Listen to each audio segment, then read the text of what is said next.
ہر بچہ یہ سوچ رہا ہے کہ اس کا وقت آ چکا ہے۔ اس نے کہا میری جو چاکلیٹس ہیں وہ بھی میری ایک دوست کو دے دی جائیں اور میری چھوٹی بہن کو دے دی جائیں۔ اگر میری جوتی گندی ہو جائے جب میں مر جاؤں تو وہ جوتی بھی دھو کے کسی غریب آدمی کو دے دیں۔ وہ چیزیں جو کتبوں کے اوپر لکھی جاتی ہیں وہ مائیں اپنے زندہ بچوں کے ہاتھوں میں لکھ رہی ہیں۔ بسم اللہ الرحمن الرحیم۔ السلام علیکم ناظرین، امید ہے آپ سب لوگ خیر خیریت سے ہوں گے۔ اسرائیل اور فلسطین کی لڑائی میں ایسی دل خراش داستانیں سامنے آ رہی ہیں کہ دل خون کے آنسو ہوتے ہیں۔ ابھی میں نے ایک سٹوری پڑھی، ایک چھوٹی سی بچی اس نے مرنے سے پہلے اپنی وصیت لکھی۔ ہم سنتے آ رہے تھے کہ بزرگ لوگ جو ہیں اپنی وصیتیں لکھتے ہیں، اپنی جائیداد کے بٹوارے اور اپنی اولاد میں تقسیم کے حوالے سے چیزیں لکھتے ہیں، لیکن کبھی ہم نے کسی بچے کو اس طرح وصیت لکھتے ہوئے نہیں دیکھا۔ اس کا مطلب یہ ہے کہ وہاں پہ موجود ہر بچہ یہ سوچ رہا ہے کہ اس کا وقت آ چکا ہے۔ وہ چھوٹی سی بچی کے پاس 100 جو کرنسی ہوتی ہے فلسطین کی، 100 روپے تھے اس کے پاس۔ اس میں سے اس نے 45 روپے کا کہا کہ یہ میری ماں کو دے دیے جائیں، 5 روپے اس نے اپنی چھوٹی بہن، 5 روپے اس نے اپنے بھائی، 5 روپے پھپھو، 5 روپے دادی اور 5 روپے کزن کے نام وہ لکھ کے گئی۔ اس نے کہا میری جو چاکلیٹس ہیں وہ بھی میری ایک دوست کو دے دی جائیں اور میری چھوٹی بہن کو دے دی جائیں۔ اگر میری جوتی گندی ہو جائے جب میں مر جاؤں تو وہ جوتی بھی دھو کے کسی غریب آدمی کو دے دیں۔ یہ ایسی ہارٹ ٹچنگ سٹوری سن کے میں ایک دفعہ سے کانپ گیا کہ یہاں پہ کیا ہو رہا ہے۔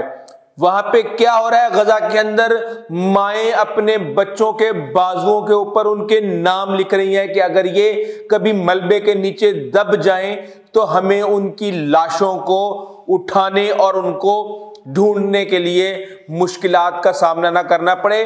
وہ چیزیں جو کتبوں کے اوپر لکھی جاتی ہیں وہ مائیں اپنے زندہ بچوں کے ہاتھوں میں لکھ رہی ہیں۔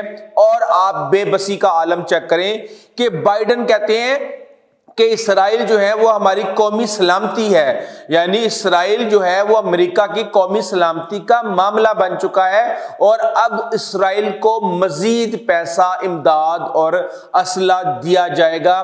یہ دیکھیں کس طریقے سے جو کہانیاں۔ ابھی مزے کی بات یہ ہے کہ برطانیہ کے وزیر اعظم رشی سونک وہاں پہنچ گئے اسرائیل اور جا کے کہا کہ ہم آپ کی جیت کے لیے دعا گو ہیں۔ تو جناب یہاں بھی بہت سے اربوں لوگ جو ہیں وہ دوسری پارٹی کی جیت کے لیے دعا گو ہیں، اور یہ معاملہ جو ہے اس وقت یہ ایسے ہی چل رہا ہے کہ مائٹ از رائٹ، جس کی لاٹھی اس کی بھینس۔ اپنی مرضی سے نہ کوئی جنگ کے قوانین ہیں، نہ کوئی انسانی حقوق کی باتیں ہیں، نہ کوئی اور اس طرح کی چیزیں ہیں جن کے اوپر عمل کیا جا سکے، اور صرف اندھیر نگری اور چوپٹ راج چل رہا ہے۔ چلے مسجدیں آپ گرا رہے تھے، آپ ہاسپٹلز کے اوپر حملے کر رہے تھے، اب خبریں آ رہی ہیں کہ آرتھوڈاکس چرچ کے اوپر بھی اٹیک کیا گیا، جہاں پہ 18 کے قریب جو عیسائی ہیں وہاں پہ، یہ مسیحی برادر ہیں جو وہ وہاں پہ وفات پا گئے۔ اچھا، وہاں پہ ایسی چیزیں ہم دیکھنے کو مل رہی ہیں کہ بدماشی کا ایک عالم ہے۔ 2 جہاز، 2 بڑے ایئر کرافٹ کیریئر اسرائیل کی سرحد کے پاس امریکہ نے کھڑے کیے ہوئے ہیں، اور کسی بھی قسم کا حملہ ہے اسرائیل کے اوپر اس کو انٹرسیپٹ جو ہے وہ امریکی جہاز کر رہے ہیں، اور جو یمن کی طرف سے جو ڈرونز آئے تھے اسرائیل کی طرف ان کو بھی انہوں نے انٹرسیپٹ کر کے گرا دیا۔ اس طریقے سے دفاع کیا جا رہا ہے، اور مجھے یہ سمجھ نہیں آ رہی کہ یہ معاملہ کہاں جا کے رکے گا۔ ابھی تک وہاں پہ غزہ کے اندر کسی بھی قسم کی کوئی امداد نہیں پہنچی۔